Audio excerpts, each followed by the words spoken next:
Dan the Natural Man's Show. Hello, everybody. Today I got this topic. Okay, it is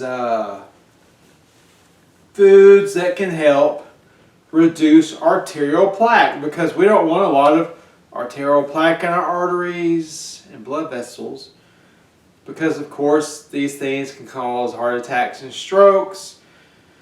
They can cause vascular dementia, which is the most common form of dementia. I believe 90% of dementia is vascular dementia. Meaning, you have vascular disease, heart disease. A lot of times you have clogged arteries in your carotid arteries. And so the blood to your brain is lower than normal. And so eventually the brain just starts to die because it's not getting the blood. So it's not getting enough oxygen. It's not getting enough nutrients.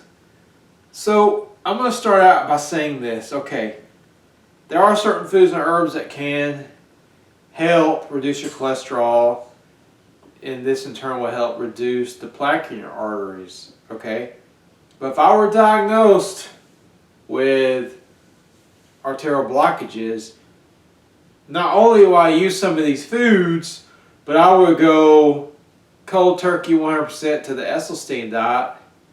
Dr. Esselstyn's diet, which is the diet that I teach, or it's a low-fat, plant-based diet that he has been teaching, I don't know, 50 years maybe.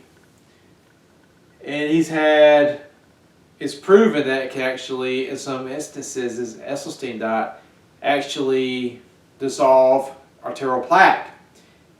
They have scans of this where they will have, say, a widowmaker artery clogged, and then a year later, if someone's really strict on the diet, this artery can be open again.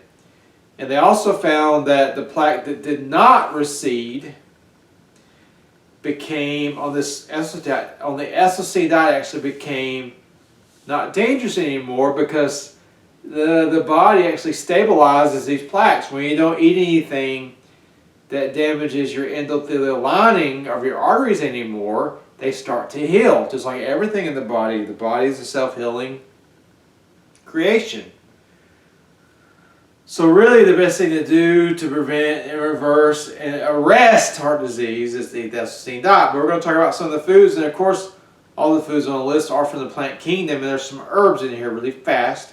So let's go. Garlic, good for lowering your cholesterol and your blood pressure.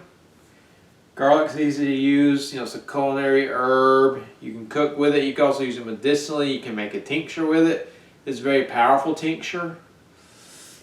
But in a similar family, maybe the same family, onions. Onions are another food that can help reduce cholesterol. I think I saw a study years ago.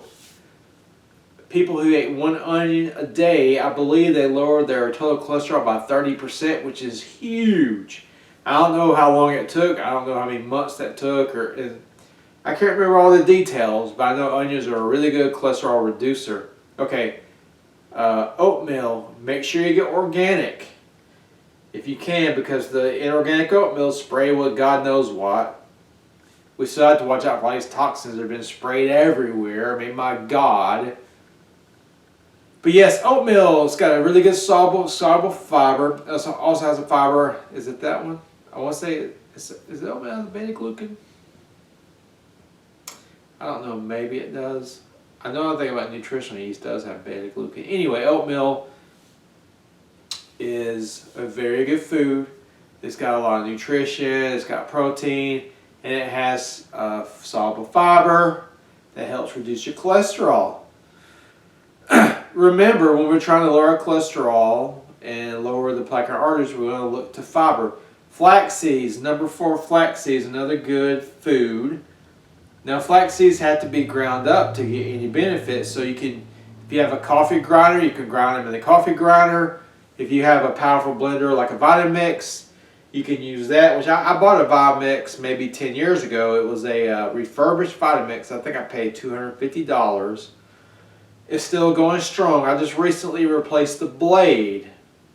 I've had it for about 10 years. I replaced the blade. It's good to go again. This thing, they're expensive, but they will last and last and last, and you can get parts for them. Chia seeds, another seed that can help lower the cholesterol and the plaque in the arteries. Let's see, of course, your hemp hearts are going to be really good for this. Hemp hearts are another seed. They're really delicious, very high protein and fiber. Your whole grains, like your brown rice, your quinoa, your, I want to list grains that don't contain a lot of gluten. Your,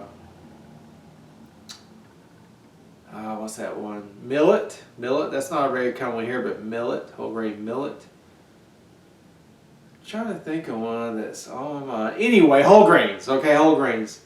You see, you're starting to get the point here. Plant foods and all whole plant foods have fiber. They have antioxidants, they have vitamins. All these things help reduce inflammation in the arteries. They help reduce the oxidation of the cholesterol in the arteries.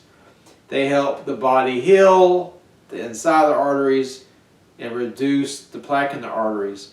Herbs, cayenne pepper is going to be on top of the list. Cayenne pepper is another great herb. That is the #1 heart herb, cayenne pepper.